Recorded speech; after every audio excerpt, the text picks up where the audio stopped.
Сум на терен, меѓу граѓаните, меѓу земјоделците. Јас да ви кажам, расположен човек, задоволен од начинот на кој што живее сега, не сретнам.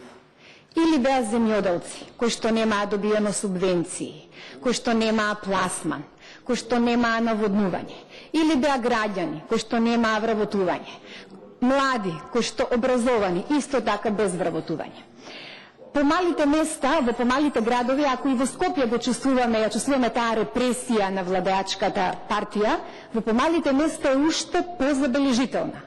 Јас мислам дека на тие луѓе кои што им пркосат на оваа влада треба да им се оддаде почит.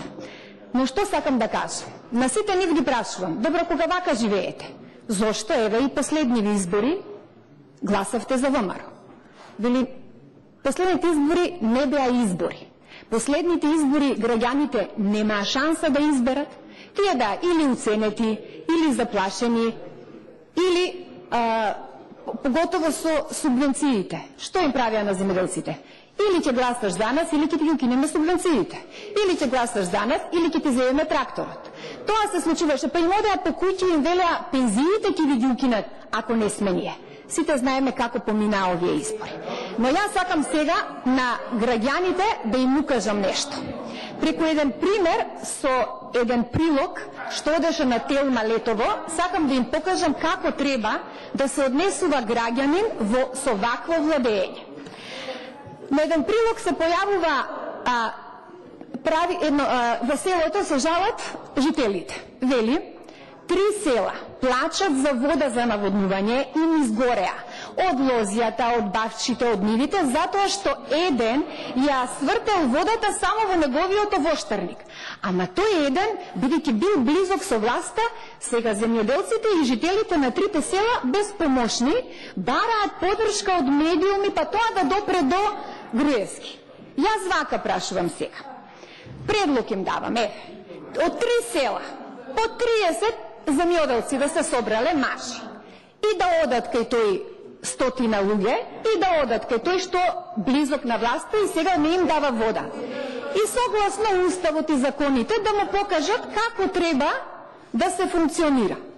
Значи, зборот ни е: ако граѓаните не се охрабрат, не можеме битката ние да ја биеме само политичарите. Сите знаат како живеат.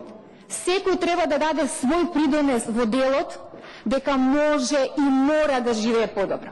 Јас сакам да ги убедам граѓаните на оваа држава дека има честни политичари кои што ќе овозможат тие да имаат достоинствен живот. Основно, Груевски зошто не каже сега? Зошто не ги исплати субвенциите за 2012 година? Крајниот законски рок истече на 30 јуни, ама вчера избега, заедно со неговиот продолжена рака овде во собранието, Трајко Велјановски, за 30 секунди јас бев пред салата, ама избега, затоа што ќе го прашав зошто не ги исплати субвенциите. Треба да одговори исто така, дали е точно дека во Кавадарци кажал дека нема 2 денари за лозарите? Им беше ветено дека треба да имаат согласно програмата. Треба лозарите да знаат.